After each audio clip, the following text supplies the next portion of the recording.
esos años es que Fernando Ochoa Antich estaba comprometido en esa conspiración. Este es un tema que yo hablé alguna vez con el presidente Pérez.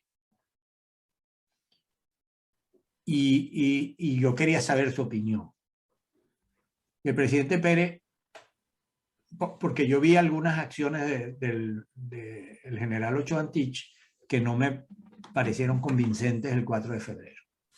Entonces yo a los años le pregunté al presidente Pérez, ya fuera de la presidencia, ¿usted cree que Ochoa estaba metido en la conspiración?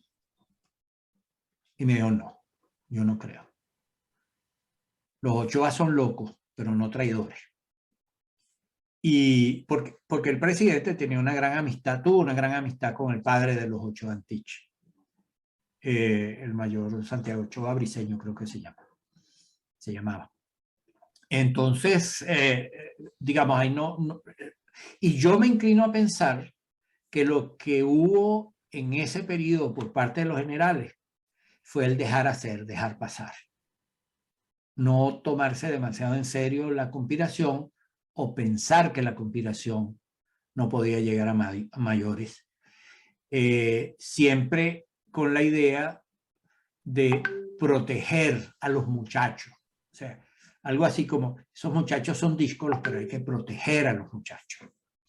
Y después se vio que no era una conspiración para esos generales, sino que era una conspiración que arrastró a esos generales también y digamos, los desarmó institucionalmente y su proyección profesional y política completamente.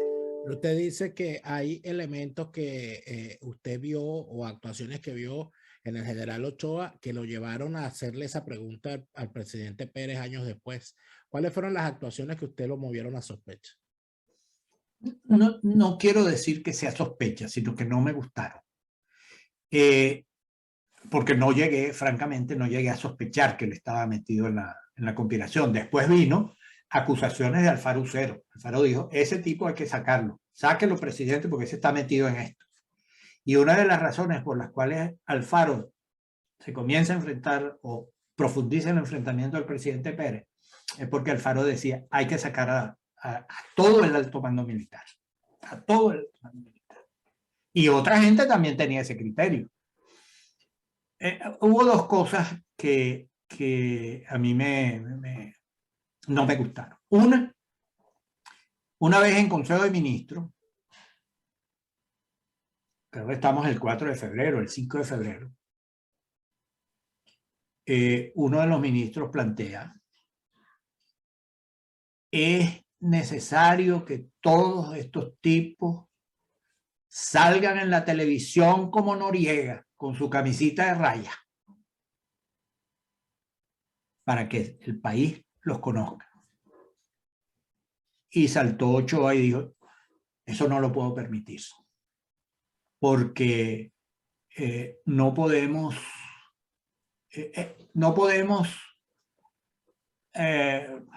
algo así como ensañarnos contra los caídos en desgracia o los compañeros caídos en desgracia. Es decir, hay una cierta resistencia que uno podría llamar actitudinal frente al hecho de que, bueno, que había que sancionarlo. Pero hubo un evento anterior en la madrugada. Yo presencié una conversación. Estaba el presidente de la República, el general Ochoa, hablando por teléfono con el comandante de la aviación y yo estaba allí. El presidente le dice a Ochoa, ordene que bombardee la planicie. Y Ochoa no siguió esa orden. Más bien le dijo al general, creo que era el general Fuguet, mira, el presidente me está diciendo esto, pero yo no creo que hay que hacer esto. Entonces, yo vi aquello. A los años, por cierto, yo lo hablé con Enrique Ochoa, con Fernando Ochoa, fuimos juntos en un automóvil a Valencia, a un evento que nos había invitado Enrique Salas Romer. Y yo le dije, mira, Fernando, yo presencié esto. Me dijo, eso es verdad. Porque eso habría sido mucho peor y las consecuencias habrían sido mucho peores por razones que me explicó allí. Después que yo presencio esto, el 4 de febrero, que vamos al Consejo de Ministros, el presidente nos dice a todos los ministros, miren ministros, no se preocupen, los aviones de guerra de la aviación militar van a sobrevolar porque van a bombardear, pero no se preocupen.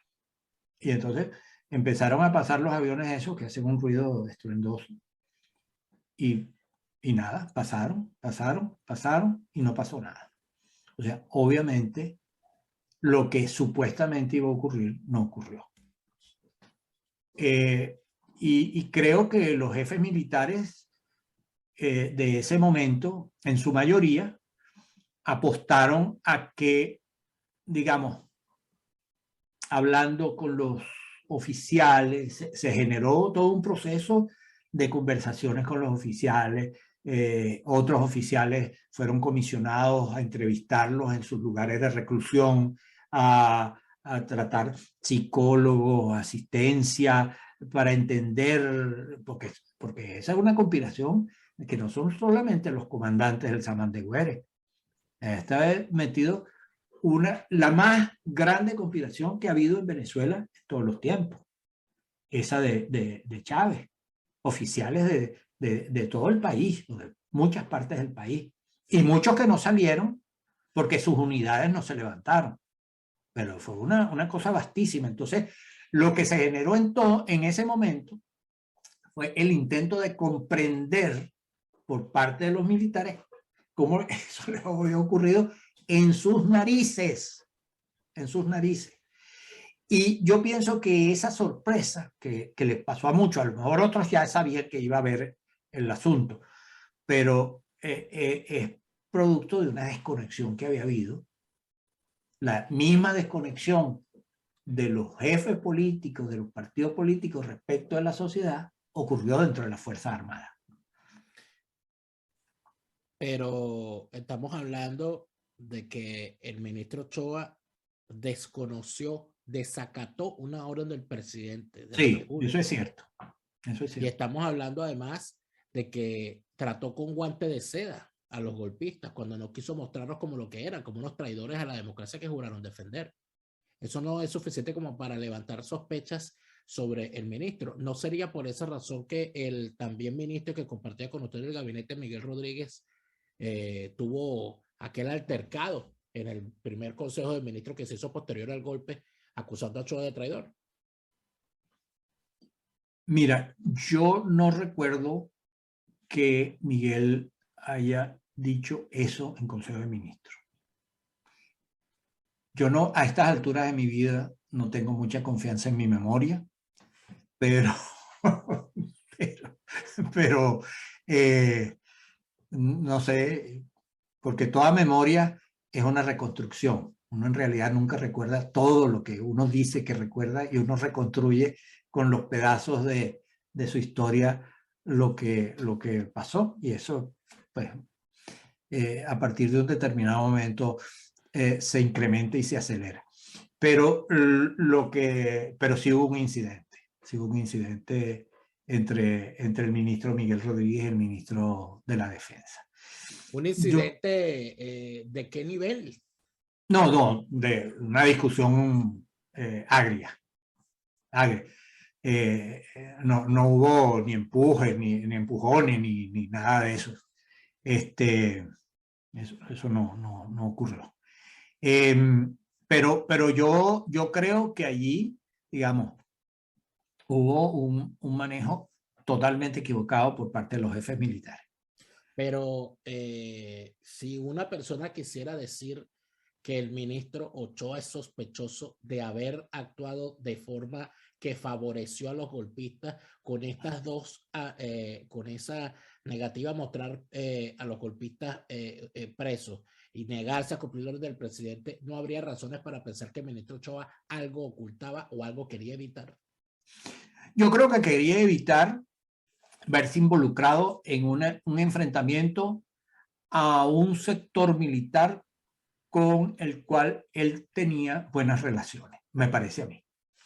Que él, es decir, para precisar mis palabras, si él estaba en una conspiración para nombrarlo presidente de la República o de la Junta de Gobierno, no lo creo. Que él sabía que había una conspiración, sí lo creo. Y que él sabía que esos jóvenes, entonces oficiales, estaban en algo, sí lo creo. Pero o no calculó que pudieran atreverse o que pudieran tener éxito o que él se pudiera involucrar allí. Pero digamos, no puedo ir más allá de esta hipótesis. Pero él era el ministro de la defensa, y si él era Sí, el sí, ministro de la como defensa, ministro, los jefes militares fallaron. Fallaron en reconocer en reconocer la gravedad de la conspiración que había. Sabían quiénes eran los conspiradores y no actuaron con la diligencia necesaria para enfrentarlo. Yo creo que pero eso es si verdad. esos argumentos que usted ha dicho se llevaran a un tribunal, el ministro Ochoa resultaría condenado por traición. No, sobre eso no te puedo decir, estoy refiriéndome a hechos, a los hechos que yo presencié, a los que vi y a lo que yo supongo que es sobre la base de las informaciones que tengo. Sobre lo del pero tribunal. si él sabía que había una conspiración y como Es que, ministro de la o defensa no sea, actuó.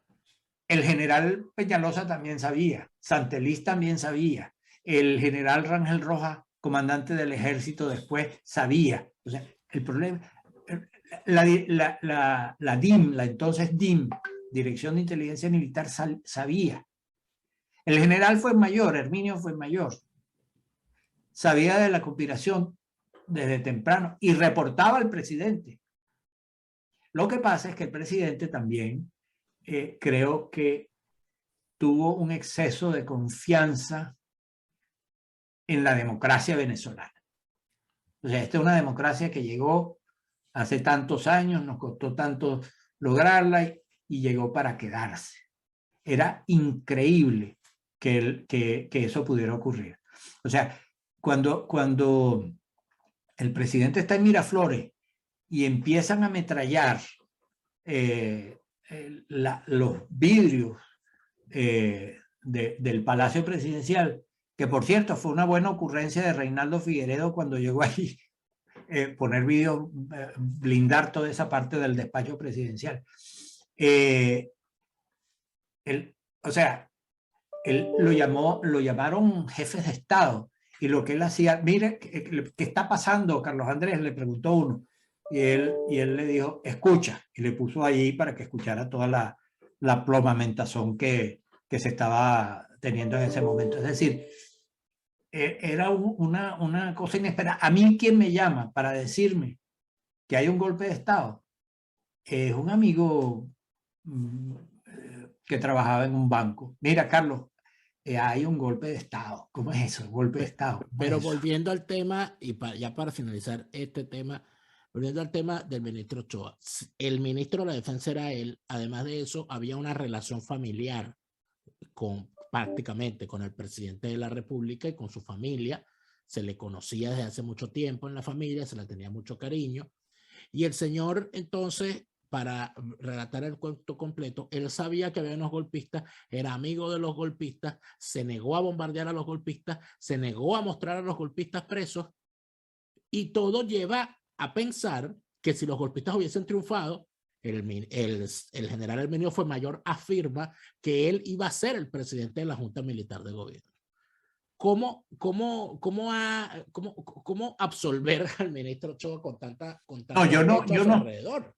yo no lo absuelvo, no es esa mi responsabilidad, porque yo lo que estoy diciendo es que yo creo que falló al enfrentar este problema. Y se dijo, se dieron muchas cosas, que no solamente que la posibilidad de que Fernando Ochoa fuera el presidente de la Junta de Gobierno si triunfaba Chávez, también algunos de los notables civiles que estaban metidos hasta los tequeteques en esa conspiración eran candidatos a la Junta de Gobierno y se fueron a los sitios a esperar que los convocaran para constituir la Junta de Gobierno.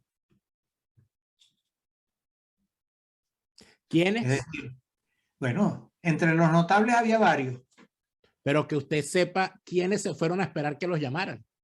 Algunos fallecidos que no quiero mencionar. Aparte del doctor Caldera, ¿quién más? No, yo creo que Caldera... El perro se puso de su parte. No, dígale al perro que si él es calderista, muy lejos de mí ofender al doctor Caldera. Que por favor que no se altere.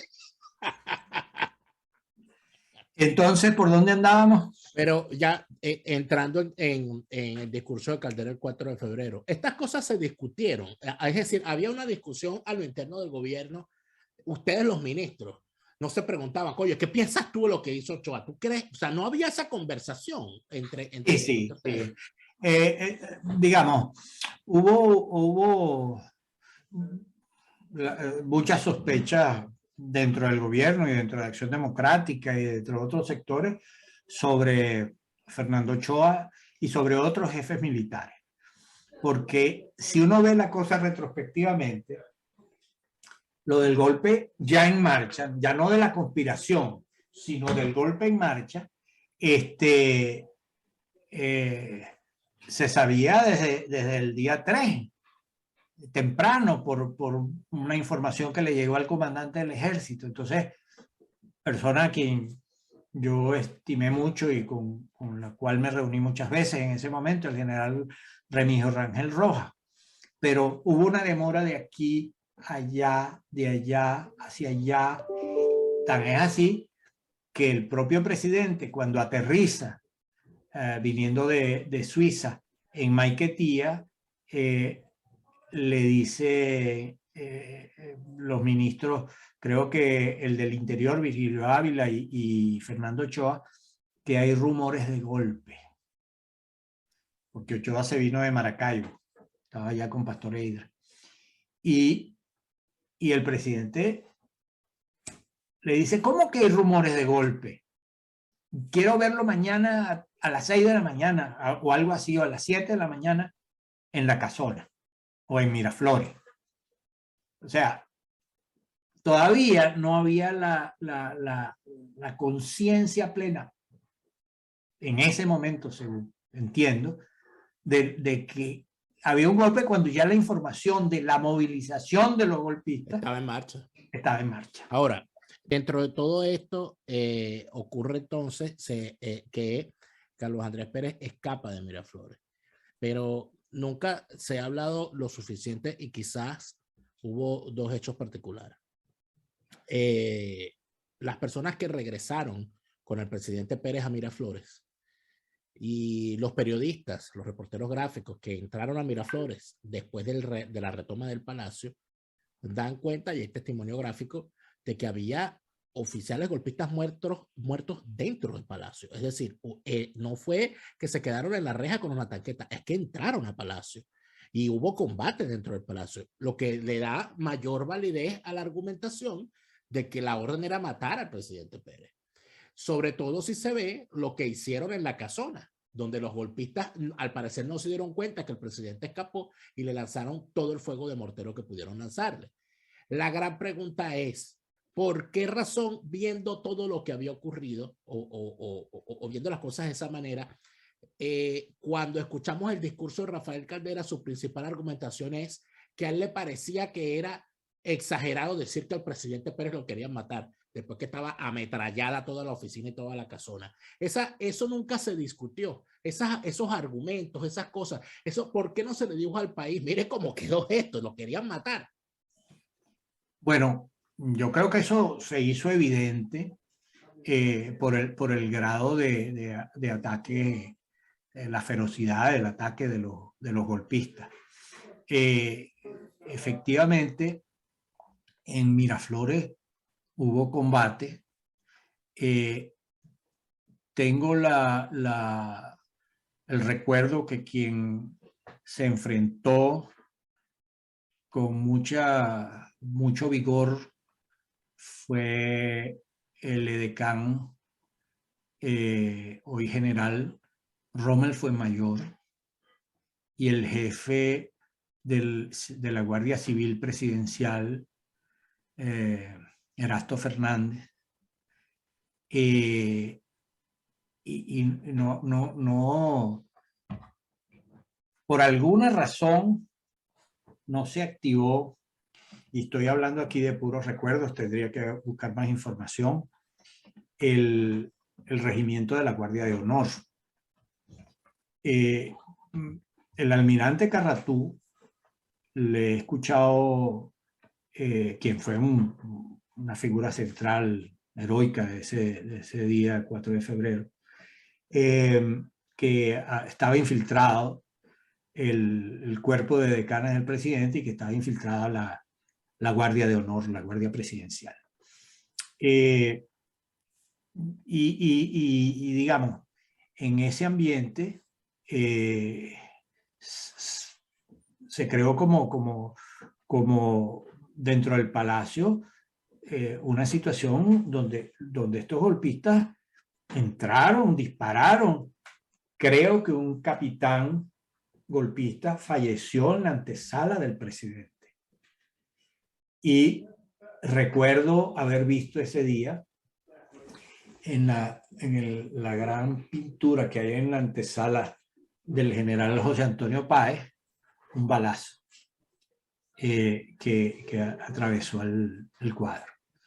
Y por supuesto todos los vidrios de afuera y todas las paredes ametralladas. Yo no tengo la menor duda. Hubo un intento de detener al presidente en una ratonera en uno de los boquerones cuando subía de Maiquetía. Un general que en esa época simpatizó con Chávez me dijo que la orden era matar al presidente en el boquerón, y cuando este general le preguntó a los golpistas, bueno, pero ¿por qué lo iban a hacer así? Ya había pasado ¿por qué lo iban a hacer así? Ahí están los guardias, digamos, toda la gente que acompaña y que custodia al presidente, que son funcionarios, pues no son responsables políticos de nada.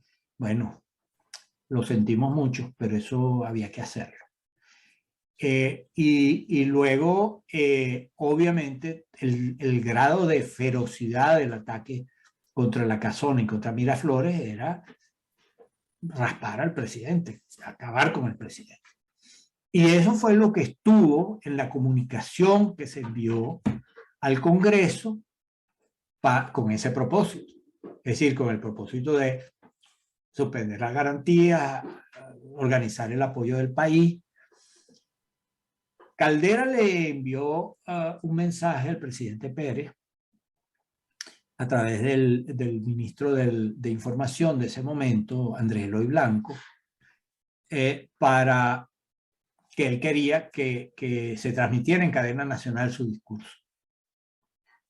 El presidente Pérez pensó que, por supuesto, porque le parecía muy importante que el respaldo de Caldera al gobierno ocurriera, porque eso le daría al país la sensación de que sus jefes, sus dirigentes más importantes estaban unidos en defensa de la democracia, como había hecho Eduardo Fernández, precisamente en Venevisión, cuando fue y habló pues, con toda la claridad del mundo, cosa que le costó tanto en su carrera política, pero es un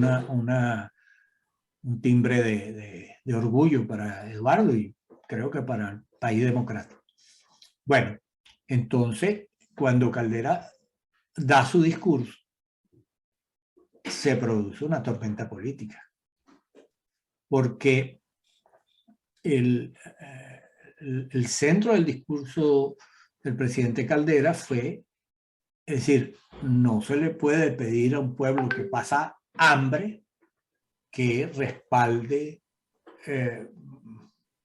digamos, no recuerdo las palabras y no quiero decir algo que no sea correcto, pero ¿cómo pedirle que respalde un sistema que lo está haciendo pasar hambre? Ese era el mensaje implícito de lo que decía, de lo que dijo Caldera. Eso le permitió a algunos parlamentarios, como a quien fue mi compañero de televisión, Aristóbulo Isturi, pasar de una posición de condena a los golpistas a una posición de justificación de los golpistas, en el mismo acto, en el Congreso.